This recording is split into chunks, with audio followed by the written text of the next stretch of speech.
Hi everybody, how is everybody doing?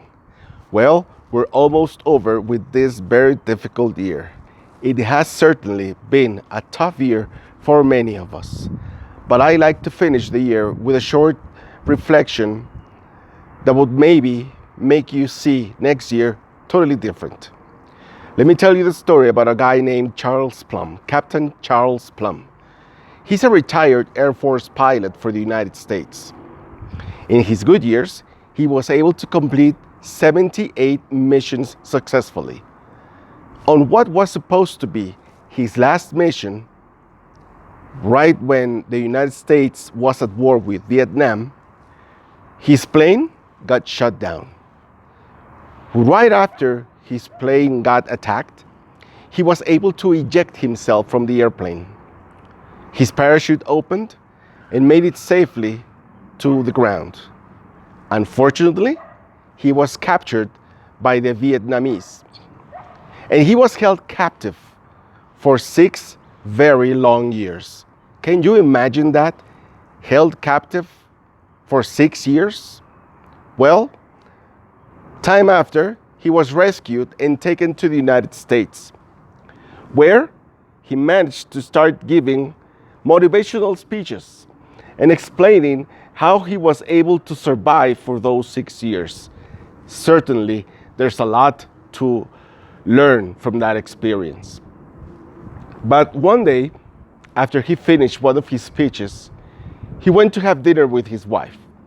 While he was at the restaurant, a guy came up to him, to his table, and asked him, "Excuse me, are you Captain Plum?" And he answered, "Yes, I am Captain Plum." "Oh my God," said the guy who approached him. "This is an honor. I'm totally thrilled by being right in front of you. I'm so excited." And this made Captain Plum a little bit uncomfortable because he didn't know who he was talking to.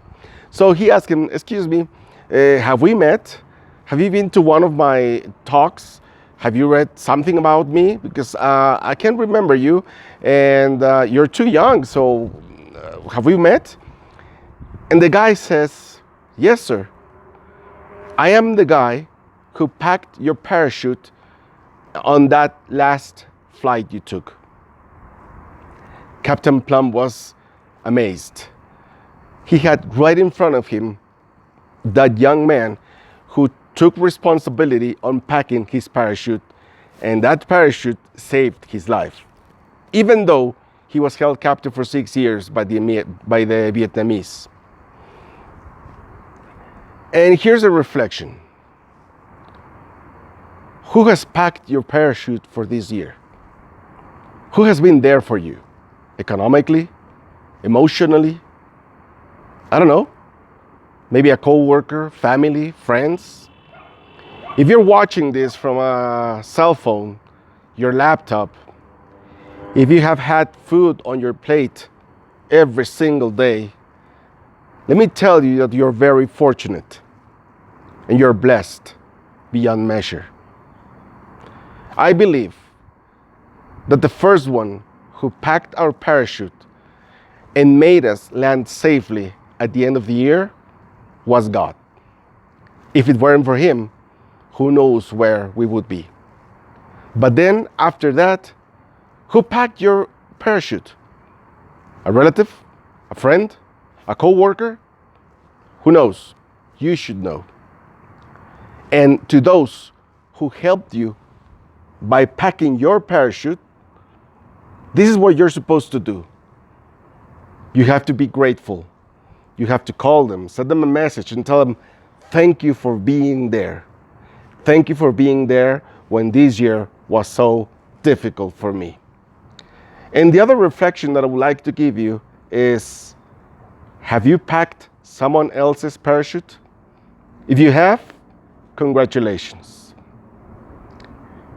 Listen, in a few days, the year will change. And the only thing that is changing is the number, because everything else is exactly the same. Stay safe. Use your mask. Don't go out if you don't have to. Protect yourselves and protect your family. Why? because we have to go to 2021 with all the force, with all the motivation to get what we didn't get on this year, to rescue what we didn't get on this year, to accomplish what we couldn't accomplish on this year. I'd like to wish you a very peaceful end of the year, but a most prosperous 2021. May God bless you. Have a happy New Year. Blessings.